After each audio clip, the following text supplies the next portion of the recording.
शीर्षक है इसका दरार मकान। तो ये बंटवारे की कहानी है कि चोट की खरोच पे मेरी मैंने आह उसकी निकलती देखी है। कि चोट की खरोच पे मेरी मैंने आह उसकी निकलती देखी है।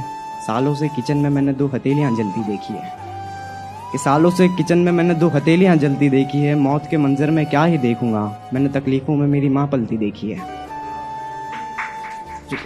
और ये दरारे दीवार की कोई साझा ना करे, मेरे मकान को कोई आधा ना करे।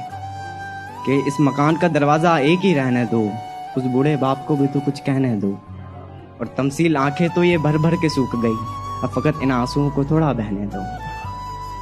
अब अगली लाइन कुछ ऐसी है कि नए गमलों में फूल नफरत के बीच से आए हैं। कि होता ना कि बंटवारा हो जाता, पार्टीशन हो जाता, तो अगर उनके घर में न्यूबॉर्न बेबी हुआ तो वो सिखाते हैं कि ये लोग ऐसे हैं वैसे हैं। तो वही है कि नए गमलों में फूल अब नफरत के बीच से आए हैं। कि मेरी ज़िंदगी की किताब में नए किस्से आए हैं। और ये बाप कह रहा है कि बट रहा है सामान मेरी आंखों के सामने, ना जाने क्यों फिर दुख दर्द ही मेरे हिस्से आए हैं। और ना सुन पा रहा था कोई, ना कह पा रही थी माँ कि इल्ज़ाम ये गलत, ना जाने कैसे सह पा रही थी माँ। कि दलीलें कैसे रखती अपने बेटों के सामने, कितनी हारी हुई थी अपनी गवाही ना दे पा रही थी माँ। और कि जिस आईने में संवरता था हर कोई, वो उसके हिस्से में आया है। कि अलमारी चारपाई से लेकर माँ बाप भी बढ़ गए, ये बयां भी इसी किस्से में आया है।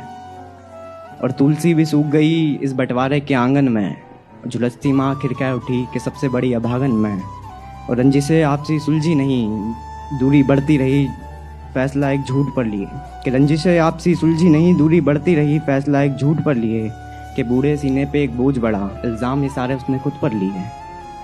और चीख चीख के जुबां पे छाले आ गए हैं। कि चीख चीख के जुबां पर छाले आ गए हैं। कि बंटवारों की दीवार में भी अब जाले आ गए हैं। और गम में दरख्तों पे दिन ये कैसे गुजरेंगे। कि रोज़ मेरी बर्बादी का किस्सा सुनने मोहल्ले वाले आ गए हैं। लास्ट लाइन कुछ ऐसी है कि जिसकी उंगलियां इन हाथों में पूरी ना समाती थी, उसके हाथ आज गिरेबान तक आए हैं। कि जिसकी उंगलियां इन हाथों में पूरी ना समाती थी, उसके हाथ आज गिरेबान तक आए हैं। कि मौत के पहले ये भी देखना पड़ा जिसमें आज खुद चलकर शमशान तक आए। शुक्रिया।